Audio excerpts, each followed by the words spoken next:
Hi, if you think these outfits are crazy, wait until you hear what Diego's got to say.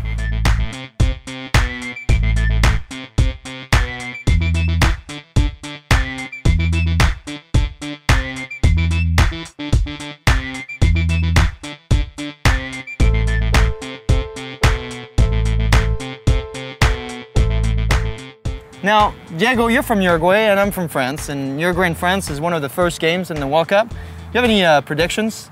Well, historically, Uruguay and France have played twice in a World Cup setting. The first time was in 1966. Uruguay won 2-1, and that was on a Saturday. The second time was in 2002 on a Friday, where there was a tie 1-1 in the first group. Okay, so likely because this game is going to happen on the Friday, you're predicting that France will lose, huh? Well, you know, historically, France in the World Cup has never beat Uruguay, and I'm going to go with Uruguay all the way anyway, so.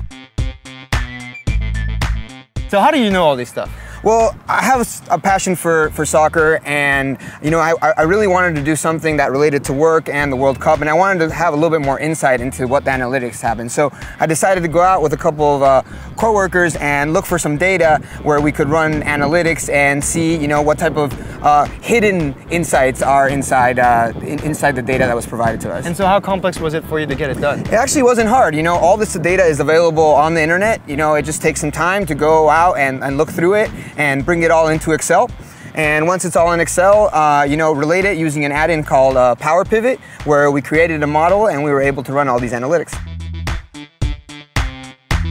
Now, what's this Power Pivot thing? Is it some kind of magical software? Power Pivot is an add-in that Microsoft has just launched. It allows you to do in-memory business intelligence. What this means is that you can create multi-dimensional cubes in memory and run analytics from within your desktop, you know, without any other connections, everything from inside your Excel spreadsheet. And how fast is this thing?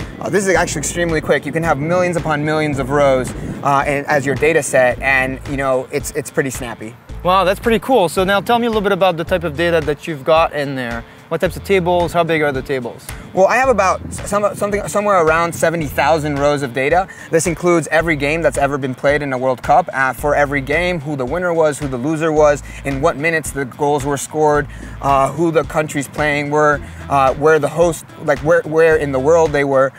For every goal, we have a player. We have in what minute it was scored in.